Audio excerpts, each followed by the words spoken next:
कि शांति के लिए कोशिश कौन कर रहा है। ये है शांति की कोशिशें। देखिए, हिंदुस्तान कर रहा है शांति की कोशिशें, बाकी जगहों पर हो रही हैं ये ड्रिल्स। भारत ने मात्र 3 दिनों के अंदर ही अमेरिका की अकल को ठिकाने लगा दिया है और अमेरिका की बोलती बंद कर दी है। दरअसल आप सभी को बता दूं कि आज से लगभग 3 दिन पहले की बात है। शंकर की अमेरिकन फॉरेन मिनिस्टर से भी टेलीफोनिक कन्वर्सेशन हुई और डॉक्टर जयशंकर जा रहे हैं 8 नवंबर को रशिया।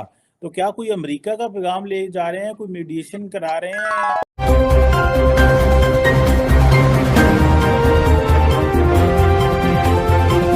Hello, welcome friends. दोस्तों, आजकल भारत अपनी शानदार कूटनीति के तहत दुनिया भर में अपना लोहा मनवा रहा है, चाहे फिर वो यूएस हो, यूरोप हो या चाइना। इन सभी दुनिया के सो कॉल्ड ठेकेदारों की ठसक भारत अपने दमदार व निष्पक्ष स्टैंड के साथ बार बार उतार रहा है। इसी कड़ी में अभी हाल ही में यूएस और चाइना भारत की इस नीति का मजाक चख चुके हैं। आइए इसी मुद्दे पर आधारित इस इंटरेस्टिंग वीडियो को देखते हैं। जय हिंद। कि शांति के लिए कोशिश कौन कर रहा है। ये है शांति की कोशिशें। देखिए, हिंदुस्तान कर रहा है शांति की कोशिशें, बाकी जगहों पर हो रही हैं ये ड्रिल्स। और ये ड्रिल्स लगातार पहले से बने हुए तनाव को और बढ़ा रही हैं। जबकि आप यहां देख रहे हैं एस जयशंकर हिंदुस्तान के विदेश मंत्री जाने वाले हैं 8 नवंबर को रूस। क्या होगा इसमें, क्योंकि आप जानते हैं अभी ही भारत के रक्षा मंत्री ने रूस के रक्षा मंत्री के साथ बातचीत की जब उनका फोन आया, और उन्होंने ये बताया रूस के रक्षा मंत्री ने कि डर्टी बॉम्ब का इस्तेमाल यूक्रेन की तरफ से किया जा सकता है और हम इसके लिए तैयारी कर रहे हैं। हिंदुस्तान ने कहा सब्र से काम लेना।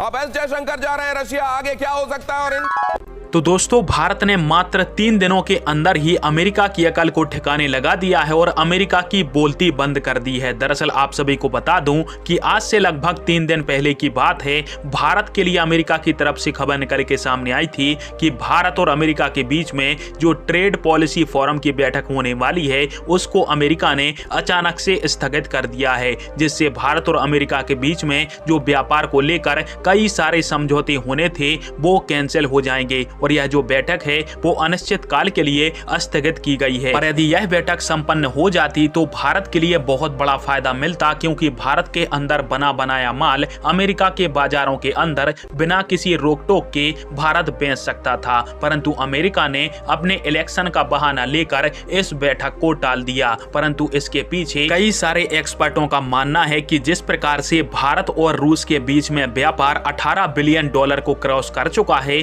उससे अमेरिका काफी ज्यादा नाराज है और उसी बात की खुन्नस इस बैठक को कैंसिल करके अमेरिका के द्वारा भारत से निकाली गई है। और यह जो बात है एक्सपर्टों की वो 3 दिनों के अंदर ही साबित हो चुकी है, क्योंकि हमारे जो पेट्रोलियम मंत्री हैं हरदीप सिंह पुरी जी, उनसे अमेरिकन मीडिया की तरफ से सवाल पूछा गया कि हमारे और कई सारे यूरोपीय देशों के प्रतिबंधों के बावजूद आप सभी रूस से कच्चा तेल क्यों ले रहे हो। और अमेरिकन मीडिया के सवाल के ऊपर हमारे पेट्रोलियम मंत्री जी ने कहा कि हमारे भारत के अंदर 130 करोड़ लोग रहते हैं और हम दुनिया की 5वीं सबसे बड़ी अर्थव्यवस्था हैं, और यदि हम अपने हितों के बारे में विचार नहीं करेंगे तो कौन करेगा। आप हमारे रूस के साथ व्यापार की बात करते हो तो एक नजर जरा यूरोप के देशों के ऊपर भी डाल लो, क्योंकि यूरोप जितना तेल दोपहर तक ही खरीद लेता है उसका मात्र 1/3 हिस्सा भारत रूस से खरीद रहा है, जो कि काफी कम है। और हमने अपनी जरूरत का 0.2% हिस्सा ही रूस से लिया है और भारत सरकार के ऊपर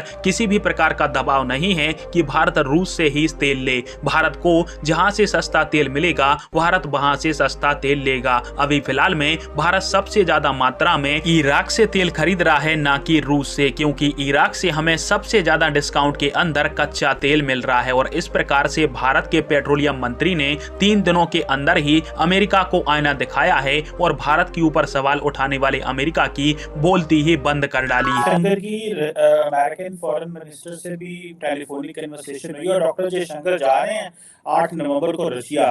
तो क्या कोई अमेरिका का पैगाम ले जा रहे हैं, कोई मीडिएशन करा रहे हैं जो अमेरिकन जो भारत करा रहा है? ऐसी सूरत में एक responsible super power in making का काम है जाके मामलों को ठंडा करे, चीज करे। और चीमा साहब बात करने वही जाता है जिसकी औकात होती है, जिसकी क्रेडिबिलिटी होती है। अब मैं आपको बताऊं विद ड्यू रिस्पेक्ट, अगर आज इमरान खान शरीफ साहब बात करने जाए कोई बात करेगा? नहीं करेगा। आज इवन कमला हैरिस बात करने जाए नहीं करेगा। मैक्रोन जाए तब भी नहीं करेगा। बट अगर हम जाएंगे तो बात ये भी सुनेंगे, ये भी सुनेंगे। बात वो है कि अभी इस आग को कौन बुझा सकता है, who can prevent a nuclear kind of a situation. But सच्चाई ये है अगर दुनिया में अभी पीस की कोई बात करो, मोदी जी कर रहे हैं, अभी तो फ्रेंच प्रेसिडेंट ने भी कहा it's the time of peace, अभी सीएनएन के इंटरव्यू में भी है it's the time for peace. ये जो पीस का डॉक्टरेट देना है that peace is only sustainable, ये तो मोदी जी ने दिए, ये तो हमारी डिप्लोमेसी है। हम तो दुनिया से ये भी अपील करें भैया आप वहां पे हथियार बेचना बंद कर दो, लड़ाई एक हफ्ते में रुक जाएगी। ज़ेलेंस्की एक बयान दे दे 10 साल तक मैं नेटो में नहीं आएगा, हथियार लड़ाई कब रुक जाएगी। पर देखिए मतलब सच्चाई ये, अब व्लादिमीर ज़ेलेंस्की मारे या व्लादिमीर पुतिन मारे, अमेरिकनों का काम हो रहा है, उन्हें कोई फर्क नहीं पड़ता, ये तुम मरो ये मरो, काम हो रहा उनका। और अब उन्होंने कहा ये कि रशिया को वीकेंड करना, फिर चाइना पर नंबर लगाएंगे। गेम प्लान तो ये है, क्योंकि 2 साल बाद जो नेशनल स्ट्रेटजी डॉक्यूमेंट बनता है उसमें चाइना आता है, 2 साल तक वो हाइबरनेशन में रखते हैं। अब ये सारी बड़ी गेम हो रही है। आप जानते हो लिया है आज का मोदी का जो भारत है, वो जो खुल के बोलता है, मैं आपको पहले ही बोल चुका वसीम साहब, ना आंख उठा के बोलते, ना आंख झुका के बोलते, आंख में आंख मिला के बोलते हैं। और उसने बोला था जब मैं I like to come again to give you.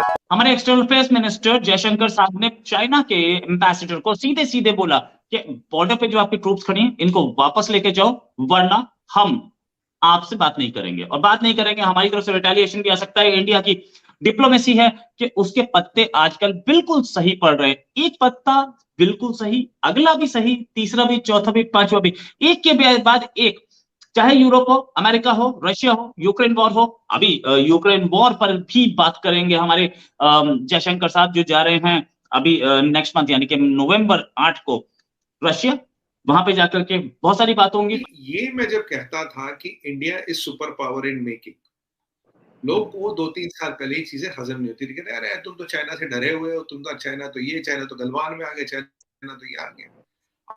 आज आप देखिए चाइना का जो ये एम्बेसडर जा रहा था, उसने कहा I am a fan of India, मैं इंडिया का फैन हूँ। ये सीसीपी का मेंबर बोलना बहुत बड़ी चीज होती है, अपनी गर्दन मतलब कुल्हाड़ी की धार पे रखने वाली बात है। कह रहा I am a fan of India, और कहता हमें इंडिया से बहुत सीखना चाहिए। यही नहीं कहता था हमें इंडिया से बहुत सीखना चाहिए। यूएनएससी की जो फॉरेन मिनिस्टर्स की मीटिंग हुई थी कल परसों यहाँ पे मुंबई में, अब उसमें क्या हुआ, अब की बार एक चेंज हुआ उसमें।